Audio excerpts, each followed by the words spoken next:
যত বেশি পানি দিব তত বেশি ধানের ফলন ভালো হবে, ধান গাছের গ্রোথ ভালো হবে বা অন্যান্য ফসলের ক্ষেত্রেও আমরা এই ধরনের ধারণা করে থাকি।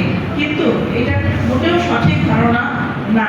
আমি যদিও কৃষির টেকনোলজি নিয়ে পড়াশোনা করা কোনো ব্যক্তি না বা ওইখানে টেকনোলজিক্যাল কোনো পার্সন না, কিন্তু তারপরেও আমি বলবো যে এই ধানে যখন আমরা একেবারে এটাকে কি বলে লেগে থাকা বা জমে থাকা পানি আমরা রেখে দিই, সেরকম পানি কিন্তু ধান গাছের জন্য আসলে প্রয়োজন হয় না। ধান গাছের জন্য প্রয়োজন হলো তার শিকড়ের যে অংশটুকু আছে সেখানে সে পানি পাচ্ছে কিনা সেটা দেখা।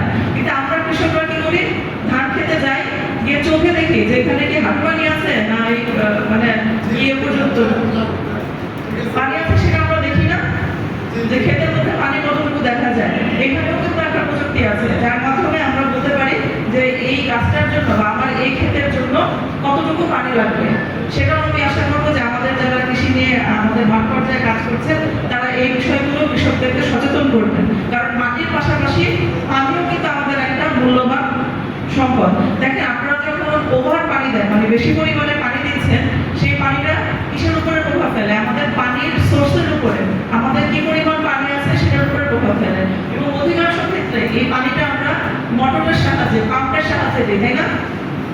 তখন আপনাদের কি করা হচ্ছে? আপনাদের বিদ্যুৎ খরচ করা লাগছে অথবা তেল খরচ করা লাগছে।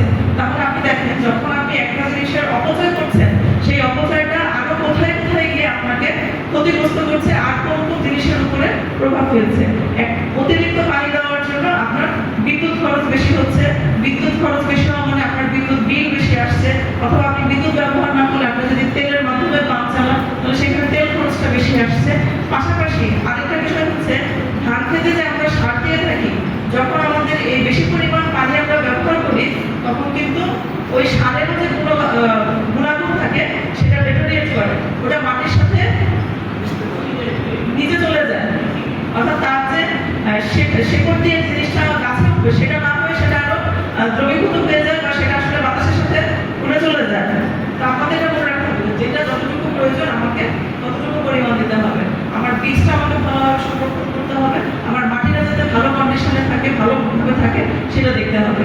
এবং পরবর্তীতে যে বিষয়টা আসে, আমরা যখন এত কষ্ট করি, আমাদের কৃষক ভাই বোনেরা যখন মাঠের মধ্যে রোদে পুড়ে বৃষ্টিতে ভিজে এই ফসলগুলো ফলান, তারপরে যখন ওই ফলনটা তার ঘরে তুলে নেওয়ার সময় হয়, সে সময় কিন্তু বিভিন্ন ধরনের প্রাকৃতিক দুর্যোগ দেখা দেয়। বিশেষ করে আমাদের এই যে বৈশাখ মাসের যে আমাদের ফসলটা ঘরে ওঠে, এই সময় আমরা আগাম বন্যা বা হঠাৎ বেশি বৃষ্টিপাতের শিকার হই। এবং সেটাকে মাথায় রেখে আমাদের সরকার কিন্তু নতুন আমাদের জন্য একটি মেশিন নিয়ে এসেছে যেটাকে আমরা বলি কম্বাইন্ড হারভেস্টার, তাই না? এই কম্বাইন্ড হারভেস্টারের মাধ্যমে আপনি আপনার ক্ষেতে থেকেই ফসলটা কেটে ওখানেই একেবারে মাড়াই করে পুরো প্যাকেটের মধ্যে ভরে ফেলতে পারছেন। এটা আপনাদের জন্য কত বড় একটা সুবিধা মনে করেন? এখন সবকিছুরই একটু অন্যদিকে এফেক্ট থাকে। এখন আপনি বলতে পারেন যে আমার ওই ধানটা ভেজা ধান আমি ভরে ফেলছি, সেই ধানটা আমি যখন বাজারে বিক্রি করি মূল্য কিছু কম পাই, কিন্তু ওটা যদি আমি ঘরে এনে শুকিয়ে নিতাম, ওরা ঘরে এনে আমি ওটাকে কি বলে যে পানিতে কি করতে ওই এই বিষয়গুলো যদি আপনি ঘরে এনে করেন সেক্ষেত্রে হয়তো আপনার ধানের প্রাইসটা আর একটু বেশি হয়। কিন্তু আপনি ওদেরকে খেয়াল রাখেন, আপনি এত কিছু করতে করতে যদি আপনার ক্ষেত পানির নিচে তলিয়ে যায় তখন কি অবস্থা হবে? অর্থাৎ আপনাকে অবস্থা বুঝে ব্যবস্থা গ্রহণ করতে হবে। আপনার আবহাওয়ার সাথে আপনাকে আপডেটেড থাকতে হবে যে আপনার আবহাওয়া বার্তা কি বলছে, আপনার জলবায়ু বার্তা কি বলছে। এবং এটা নিয়েও কিন্তু আমাদের সরকারের কৃষি ক্ষেত্রে প্রকল্প আছে, সেখান থেকে আপনারা আবহাওয়া বার্তা পেতে পারেন।